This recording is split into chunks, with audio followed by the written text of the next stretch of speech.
What's up, everybody? I'm Stryker. That's my radio partner, Klein. We've got Mike, DJ Klever, and Yelawolf here at KROQ. These guys just performed 3 incredible songs, unplugged. You can see it at KROQ.com. When you have made songs over your career, do most of them start with an acoustic guitar in a room? How does it work for you? It never happened the same way twice, but with Mike Hartnett in the room, yeah, typically they do start with he and I just jamming. We did probably 90% of Ghetto Cowboy, my last album, together. Your most And recent album. My most recent album. Yeah. So when we're together, typically that's how it starts. So, but they never happen the same way twice, even with a guitar in the room.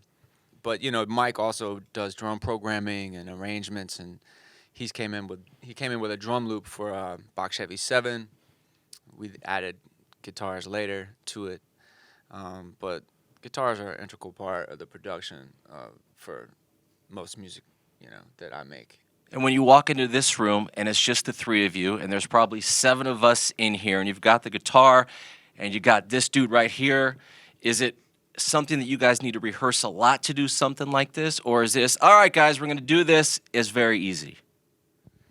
Well, Klever and I just got off a 2-month tour, so we're well rehearsed with the music, and Mike is just a machine. So he shows up and plays it. He memorizes his guitar parts the same way that I memorize lyrics.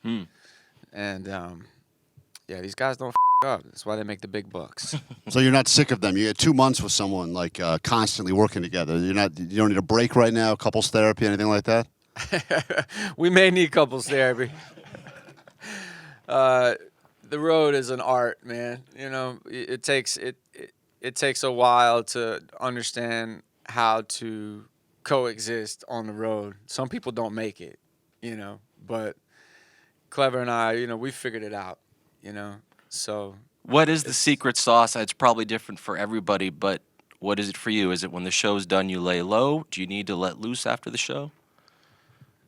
I think as artists, and I could probably speak for Klever too, it's just moments of silence are precious at times, So like we're not always up to as soon as we step off stage, we're not ready to talk, we're not ready to we need a moment to decompress, and we also need time to decompress after a tour. And that's the survival kit, so to speak, is the time to decompress and re-energize and fill the tank back up. One of the songs that you played of the 3 songs today was Opie Taylor. Klein and I played that for the Stryker 420 feature. And Klein, what did you say 10 seconds into it? Well, I said, this is a hit. This is a hit song. I've only called a few songs in my life, and I've been pretty successful so far. Yeah. But I said right away, I go, this song feels like something you are familiar. Like, as soon as you hear it, you go, I feel like this is a song that I've listened to and I love.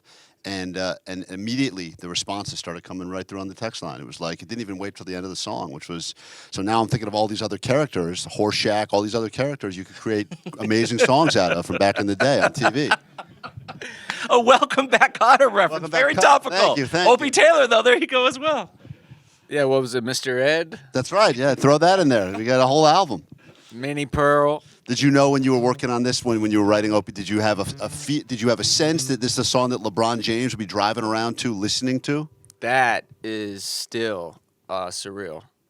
Can I just say thank you, LeBron? And Do you have a relationship with him in the past? Other than the music, no. We've never met in person.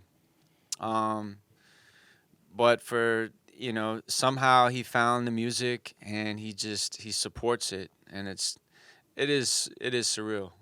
Honestly, there's so many artists in the world, but it speaks to him. It's funny that the last time that he spoke about the music or posted about it was Love Story, and after Love Story, I dropped Trial by Fire. And then it was Trunk Music 3, and then now Ghetto Cowboy.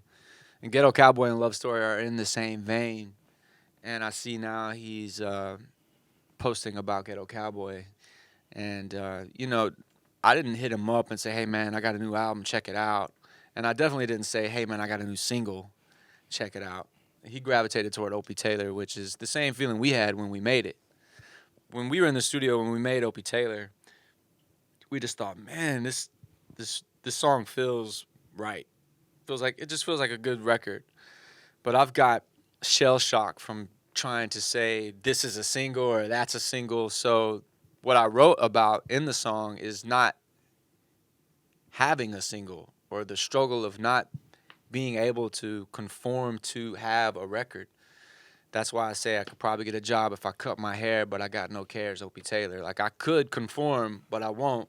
So I'll never have a hit record. And then the irony of it is Now you have it's the hit become one of record. the biggest records yet so far. I love that you keep calling it a hit. It just sounds great, but there's so many great songs in there. But I do want to talk about the pressures that you may feel at this point in your career, even though you not only have paid dues, but you've got the credibility and the authenticity, but being totally independent now. Yeah. And there's a lot on your shoulders. Do you feel that? Is there a lot more to your career now than there was 3, 4, 5 years ago? So there's certain pressures that come along with being independent, and that's the weight of the big decisions that need to be made, you know, business wise. But you know, I don't deal with that. I let my manager deal with that. Jeremy Jones, he kills it. J Dot, and I let him handle all that boring shit. But at the end of the And, day, decisions still have to be made. Well, I mean, you know, we were brought up under some of the best CEOs, presidents in the industry. Jimmy Iovine, Paul Rosenberg. Yeah. You know, so they took us under their wing, and they showed us how it's done. So there's really no excuses at this point. Just go and make the music that we believe in, and leave it at that. You know, if we leave the studio happy about what's been made, then that's all we can really ask for. I want to ask you and Klever this. When you guys are running out of real estate here for the ink and you see Stryker's got these beautiful blank canvases, does that make you jealous? You already have a plan in place? That fresh, pale skin. Look at that, huh? Nobody is more pale than me, and I own that. I own that. So if you guys want to get your next tattoos on Stryker, I'm sure he'd be more than willing to do some, you could rent some space on his arms. Yeah. I do want to go to you, Klever. I mean, you are world famous for what you do. You are a total wizard. But Opie Taylor, you produced the song. Got it started, yeah.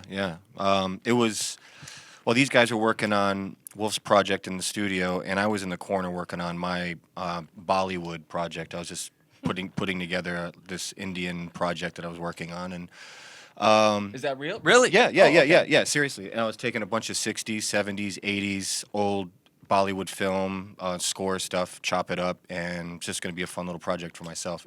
Anyway, throughout the day, I'd always just pass my computer along to everybody, be like, yo, check it out, while everyone's sort of kind of taking a break.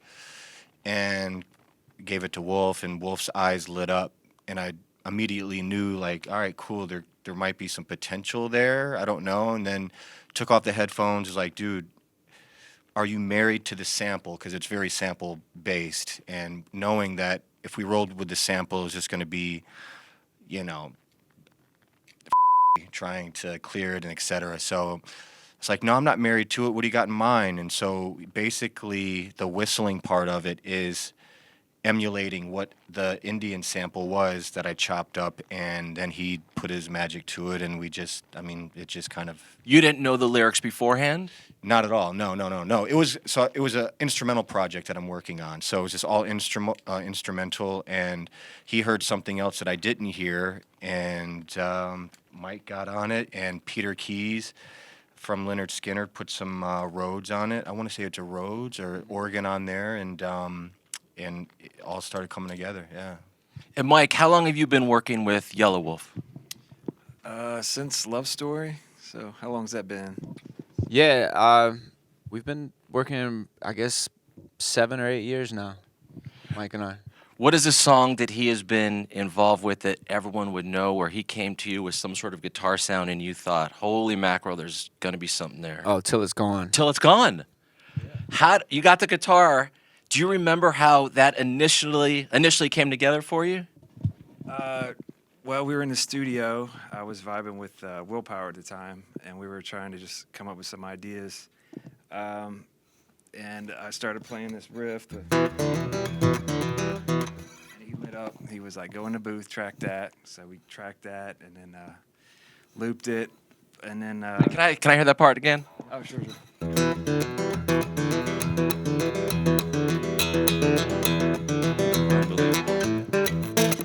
And then I had this other riff in my head. I've had it for the chorus. I'd had it around for a while.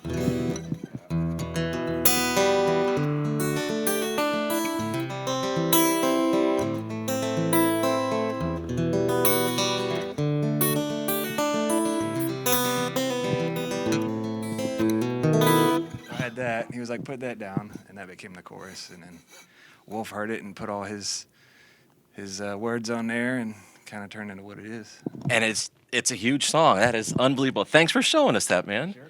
I don't want to brag about which one of us is a better guitar player here, but is there a riff that you have in your head right now that you have yet to share with this man that you'd like to maybe write for the first time ever, where you can get a taste of something, just get an honest feedback immediately? I was thinking about.